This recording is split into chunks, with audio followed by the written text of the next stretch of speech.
হাতিয়ায় সাজানো ধর্ষণ নাটকের প্রতিবাদে জাতীয় নাগরিক জোট আজ জাতীয় প্রেস ক্লাবের সামনে প্রতিবাদ সমাবেশ করেছে। সমাবেশে মূল বক্তা ছিলেন তারেক রহমান। ধন্যবাদ। রয়েছে আমাদের স্পষ্ট কথা, যেখানে যেখানে জামাত শিবির গুজব ছড়াবে, এনসিপি গুজব ছড়াবে, অথবা যদি বিএনপির বন্ধুরাও গুজব ছড়ায়, জাতীয় নাগরিক জোটের পক্ষ থেকে সেই সকল গুজবের বিরুদ্ধে লড়াই হবে। আজকে আপনাদেরকে বলবো, এই যে আপনারা সাক্ষী আছেন, বলবেন হাতিয়ার ঘটনা সত্য নাকি মিথ্যা? সত্য নাকি মিথ্যা? তাহলে এই যে এত সর্বনাশ করছে, ধর্ষণের ঘটনা সাজিয়েছে, এর ফলে বাংলাদেশে পাল্টা একটা অভ্যুত্থান হতে পারতো। এই শয়তানগুলো কিন্তু সেই ষড়যন্ত্র করছে, তাহলে বাংলাদেশ কি সেই লোট নিতে পারত? তাহলে আমরা কথা বলার স্বাধীনতা অবশ্যই চাই, কথা বলার স্বাধীনতার ক্ষেত্রে যদি নতুবা কিন্তু নাই, কিন্তু উদ্দেশ্য প্রণোদিত হবে, রাষ্ট্রকে ব্যর্থ করতে চাইবে, মিথ্যা ছড়াবে, ঘটনার গল্প বানাবে, এই ধরনের ঘটনার বিচার চাইতেই হবে। এই জায়গা থেকে হান্নান মাসুদ এবং জামাত শিবিরের কোনো ক্ষমা নাই। ক্ষমা আছে? ক্ষমা আছে? ক্ষমা নাই। তাদেরকে এই ভুল স্বীকার করার আমার আশ্চর্য লাগছে। এইখানে গুজব কুলের শিরোমণি মিথ্যাবাদী শফিকুর রহমান, সেও একটা ফেসবুকে পোস্ট দিছে হাতিয়া ধর্ষণের ঘটনায়, এবং সে আবার এক লাইন আগায়ে ইংলিশে পোস্ট দিছে। ইংলিশে কেন পড়তেছে বলেন শফিকুর রহমান? বিদেশিদেরকে বুঝাবে, বিদেশিদের বুঝাতে যায় বাংলাদেশের ব্যর্থ রাষ্ট্র। ওর বাপে গোলাম আজম যেরকম এই বাংলাদেশকে ব্যর্থ করতে চাইছিল, এখন প্রক্সি দিচ্ছে, গোলাম আজমের প্রক্সি, রাজাকারের প্রক্সি দিচ্ছে আর এক রাজাকার, সে দিচ্ছে বাংলাদেশকে ব্যর্থ প্রমাণ করার জন্য, হাতিয়ায় ধর্ষণের ঘটনার জন্য। আমরা স্পষ্ট করে নাগরিক জোট থেকে বলছি, ভাই আমরা জাতীয়তাবাদী দলের একটা বন্ধু হিসেবে ছিলাম, কিন্তু তাদের বিপদে আছি, কিন্তু আবারও বলছি কোনো জায়গায় অন্যায় হলে আমরা আবার থাকবো না। আমি লক্ষ্মীপুরের যে এমপি কয়েকজন বিএনপি নেতাকর্মীর নামে মামলা দিয়েছেন, নিজে বিএনপি করে বিএনপির বিরুদ্ধে মামলা দিয়েছেন, তাকে আমরা ধন্যবাদ জানাই। কেন মামলা দিয়েছেন? চাঁদাবাজি করেছিল, ওরা হামলা করেছিল, নৈরাজ্য করেছিল, তিনি বসে না থেকে মামলা দিয়েছেন।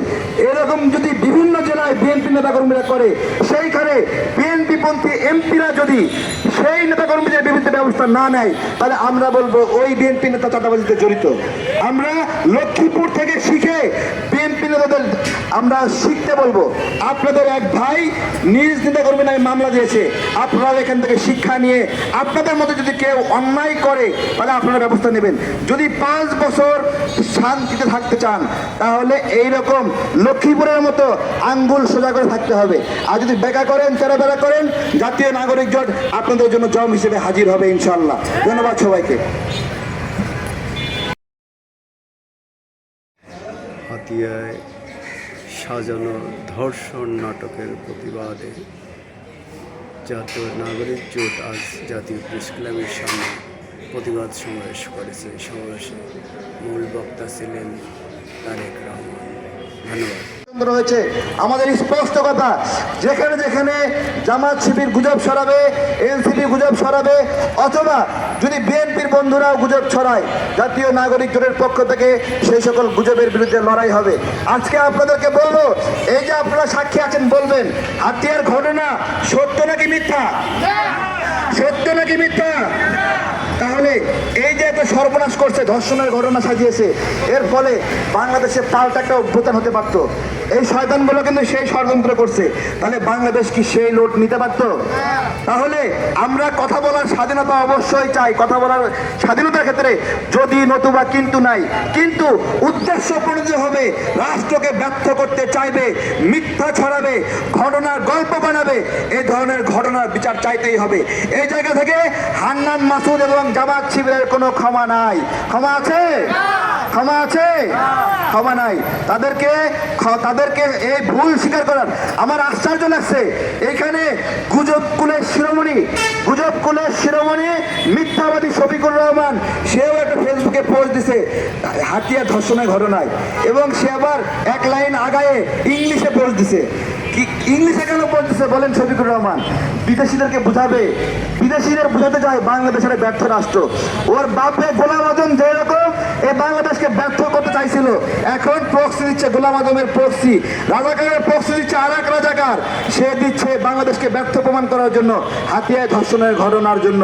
আমরা স্পষ্ট করে নাগরিক জোট থেকে বলছি, ভাই আমরা জাতীয়তাবাদী দলের একটা বন্ধু হিসেবে ছিলাম, কিন্তু তাদের বিপদে আছি, কিন্তু আবারও বলছি কোনো জায়গায় অন্যায় হলে আমরা আবার থাকবো না। আমি লক্ষ্মীপুরের যে এমপি কয়েকজন বিএনপি নেতাকর্মীর নামে মামলা দিয়েছেন, নিজে বিএনপি করে বিএনপির বিরুদ্ধে মামলা দিয়েছেন, তাকে আমরা ধন্যবাদ জানাই। কেন মামলা দিয়েছেন? চাঁদাবাজি করেছিল, ওরা হামলা করেছিল, নৈরাজ্য করেছিল, তিনি বসে না থেকে মামলা দিয়েছেন। এরকম যদি বিভিন্ন জেলায় বিএনপি নেতাকর্মীরা করে, সেইখানে বিএনপি পন্থী এমপিরা যদি সেই নেতাকর্মীদের বিরুদ্ধে ব্যবস্থা না নেয়, তাহলে আমরা বলবো ওই বিএনপি নেতা চাঁদাবাজিতে জড়িত। আমরা লক্ষ্মীপুর থেকে শিখে বিএনপি নেতাদের আমরা শিখতে বলবো, আপনাদের এক ভাই নিজ নেতাকর্মী নামে মামলা দিয়েছে, আপনারা এখান থেকে শিক্ষা নিয়ে আপনাদের মধ্যে যদি কেউ অন্যায় করে তাহলে আপনারা ব্যবস্থা নেবেন। যদি 5 বছর শান্তিতে থাকতে চান, তাহলে এইরকম লক্ষ্মীপুরের মতো আঙ্গুল সোজা করে থাকতে হবে। আর যদি বেকা করেন, তেরাবেলা করেন, জাতীয় নাগরিক জোট আপনাদের জন্য জম হিসেবে হাজির হবে ইনশাল্লাহ। ধন্যবাদ সবাইকে।